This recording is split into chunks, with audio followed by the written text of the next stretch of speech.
14 जून 2020 को सुशांत सिंह राजपूत की लाश मुंबई के बांद्रा वेस्ट में लोकेटेड मॉन्ट ब्लैंक बिल्डिंग वाले फ्लैट के बेडरूम में पड़ी थी और पास में ही खड़े थे उनके दो दोस्त, एक क्लीनर, एक कुक और उनका कुत्ता फर्स्ट। घर में मौजूद इन लोगों ने तुरंत पुलिस को और सुशांत की बड़ी बहन नीतू को फोन करके बुलाया, जो उस वक्त गोरेगांव महाराष्ट्र में ही थी। नीतू और पुलिस के पहुंचते ही पुलिस ने सुशांत की डेड बॉडी को 8 किलोमीटर दूर लोकेटेड पोकर नाम के सरकारी हॉस्पिटल में पोस्टमार्टम के लिए भेज दिया। जब तक सुशांत की बॉडी का पोस्टमार्टम किया जा रहा है, हम फ्लैट में मौजूद मेंबर्स का बयान सुन लेते हैं। उस दिन फ्लैट में सुशांत के दो दोस्त सिद्धार्थ पिठानी और दीपेश के साथ कुक केशव और क्लीनर नीरज मौजूद थे। पुलिस पूछताछ के दौरान इन चारों ने जो स्टोरी सुनाई वो कुछ ऐसे थी। उन्होंने बताया कि 14 जून 2020 की सुबह सुशांत लगभग 6 बजे उठे और फ्रेश हुए। हॉल में बैठे उन्होंने कुक केशव से नारियल पानी, ऑरेंज जूस और 2 केले मांगे। केशव कुछ ही देर में तीनों चीजें ट्रे में रखकर लाया, लेकिन सुशांत ने केले वापस कर दिए। नारियल पानी और ऑरेंज जूस पीने के बाद सुशांत लगभग 8 बजे के आसपास अपने बेडरूम में वापस चले गए।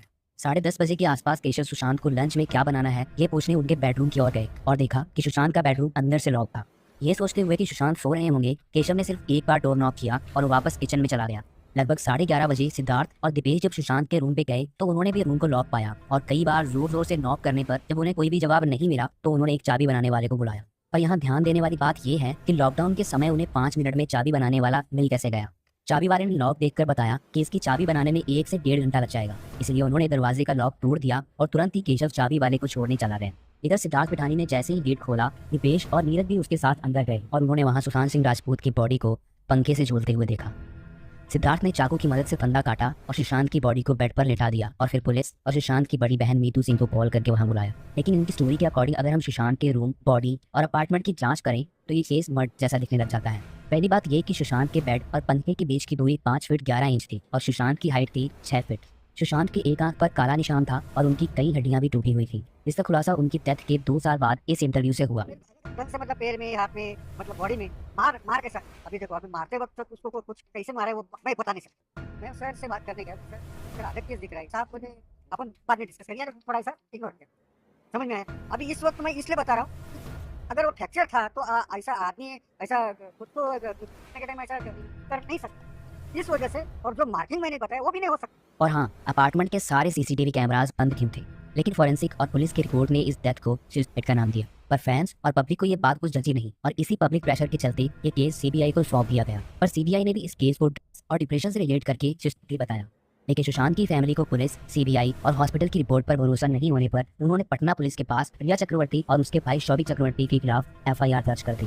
और जब पटना पुलिस की टीम इस केस की जांच करने के लिए मुंबई पहुंची तो उनका टाइम वेस्ट करने के लिए उन्हें 14 दिन के लिए क्वारंटाइन कर दिया गया और उनको केस के प्रॉपर डॉक्यूमेंट्स भी नहीं दिए गए। यहाँ तक कि जब उन्होंने सुशांत की एक्स मैनेजर दिशा सालियान की मौत की केस फाइल मांगी तो मुंबई पुलिस और सीबीआई ने कहा कि वो उनसे गलती से डिलीट हो गई है। ये दिशा सालियान सुशांत सिंह राजपूत की टैलेंट मैनेजर थी, जिनके बॉलीवुड में काफी क्लोज कॉन्टैक्ट्स थे और वो बॉलीवुड की बड़ी बड़ी पार्टीज में भी रेगुलरली जाया करती थी, जिसकी वजह से उन्हें बॉलीवुड इंडस्ट्री के काफी डार्क सीक्रेट्स भी पता थे। दिशा की मौत सुशांत सिंह राजपूत की मौत के कुछ दिन पहले यानी 8 जून को मलाड में गैलेक्सी रेजेंट के पेंट हाउस अपार्टमेंट में 14वें फ्लोर से गिर के हो गई थी, जिसको सीबीआई ने पहले एक्सीडेंट का नाम दिया और बाद में स्टेटमेंट बदल के सुसाइड का नाम दे दिया। लेकिन सोचने वाली बात यह है कि अगर कोई इंसान एक्सीडेंटली इस की वजह से नीचे गिरेगा तो वो सीधा नीचे आएगा, लेकिन दिशा की बॉडी बिल्डिंग के कंपाउंड के बाहर पड़ी थी। इसी डाउट के चलते कुछ इन्वेस्टिगेटर्स और एक्स रॉ एजेंट्स ने अपनी इन्वेस्टिगेशन शुरू की तो ये सामने आया कि कुछ बहुत ही पावरफुल लोगों ने दिशा को उस पेंट हाउस अपार्टमेंट में बुलाकर धमकी दी थी, क्योंकि दिशा को उनके कुछ घिनौने राज पता थे। हम नाम तो नहीं ले सकते, लेकिन उनमें से एक बहुत पावरफुल पॉलिटिशियन और एक नामी ग्रामी एक्टर का बेटा था, जो कि पहले भी एक और बॉलीवुड एक्ट्रेस के मर्डर में इन्वॉल्व था। इनके अलावा दिशा सालियान का एक बहुत ही करीबी दोस्त भी मौजूद था और उसके फियांसे रोहन के साथ साथ कुछ और लोग भी उस फ्लैट में मौजूद थे। और इन्हीं 4 पावरफुल लोगों ने दिशा के साथ जोर जबरदस्ती करके उसे 14वें फ्लोर से नीचे फेंक दिया। दिशा के साथ जिन्होंने ये किया वो सभी कई इलीगल बिजनेसेस में इन्वॉल्व थे और अगर दिशा ये सारी इन्फॉर्मेशन लीक कर देती तो बॉलीवुड और पॉलिटिक्स से जुड़े कई लोगों का करियर दांव पे लग जाता। अब अगर हम दिशा और सुशांत की डेथ को लॉजिकली कनेक्ट करें तो दिशा ने अपनी डेथ से कुछ दिन पहले सुशांत के साथ वो सारी इन्फॉर्मेशन शेयर की जो उसे पता थी। और 9 जून 2020 को यानी दिशा की डेथ के एक दिन बाद सुशांत ने वो बातें अपने एक क्लोज फ्रेंड के साथ शेयर की, जब वहाँ रिया चक्रवर्ती भी मौजूद थी। लेकिन सुशांत को ये बिल्कुल भी पता नहीं था कि उसका वो क्लोज फ्रेंड और रिया का भाई शौविक भी उस पार्टी में मौजूद था जिसमें दिशा की डेथ हुई थी। कहा जाता है कि रिया ने अपने भाई को बचाने के लिए अपने एक बूढ़े मित्र जो बॉलीवुड के जाने माने फिल्म मेकर और प्रोड्यूसर हैं उनके साथ ये सारी बात शेयर की। उस सो कॉल्ड बूढ़े मित्र ने रिया को सुशांत से ब्रेकअप करके जल्दी से जल्दी उसका फ्लैट छोड़ने को बोला और दूसरी तरफ सुशांत के उसी फ्रेंड ने ये सारी बातें दिशा के कातिलों को बता दी, जिससे सुशांत भी टारगेट पे आ गए। 10 जून से लेकर 13 जून के बीच सुशांत ने लगभग 50 सिम कार्ड चेंज किए, क्योंकि उन्हें लगातार धमकी भरे ब्लैकमेलिंग कॉल आ रहे थे। इसके साथ ही सुशांत एक मीडिया कॉन्फ्रेंस भी करना चाहते थे। यहाँ ध्यान देने वाली बात यह है कि सुशांत के नए सिम कार्ड्स का नंबर ब्लैकमेलर्स के पास कैसे पहुंचा।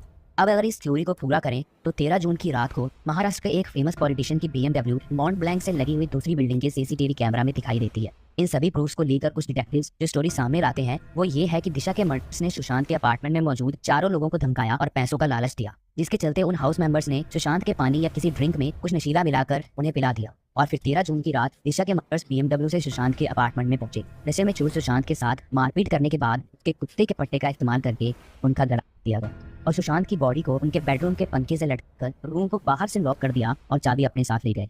इस थ्योरी को सपोर्ट करती है वो इंटरव्यू जिसमें पता चला कि पोस्टमार्टम के वक्त सुशांत की आंख पर काला निशान था और उनकी कुछ हड्डियां भी टूटी हुई थी। पैर में, हाथ में, मतलब बॉडी में था कि अगर वो फ्रैक्चर था तो ऐसा आदमी ऐसा खुद को करने के टाइम ऐसा कर नहीं सकता।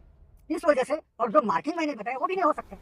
अभी तक जिन थ्योरीज की हमने बात की वो सारी सुशांत के सोचे समझे की ओर इशारा करती है, लेकिन इस केस का एंगल कुछ ऐसे मिला कि जब CBI ने रिया चक्रवर्ती को इन्वेस्टिगेट किया तब पता चला कि सुशांत सिंह राजपूत को करण जौहर के धर्मा प्रोडक्शंस और यशराज फिल्म प्रोडक्शन से बॉयकॉट कर दिया गया था, क्योंकि सुशांत ने यशराज फिल्म्स की 2-3 मूवीज रिजेक्ट करके शेखर कपूर की पानी मूवी साइन की थी। इसकी वजह से सुशांत के बॉलीवुड करियर में भी झुकाव आया था। इसी दौरान जब उनकी एक्स मैनेजर दिशा सालियान की डेथ की खबर मिली तो वो और ज्यादा शॉक्ड हो गए। इसके साथ ही सुशांत ने अपनी मां को छोटी उम्र में ही खो दिया और ना ही वो उनसे आखिरी बार मिल सके। इसकी वजह से वो कई बार डिप्रेशन में चले जाते थे। इन्हीं सब सिचुएशंस के चलते वो और ज्यादा डिप्रेशन में रहने लग गए। कहा जाता है कि सुशांत लॉकडाउन के दौरान नशा करने लग गए थे और डिप्रेशन की वजह से उन्हें इसकी लत और भी बढ़ गई थी।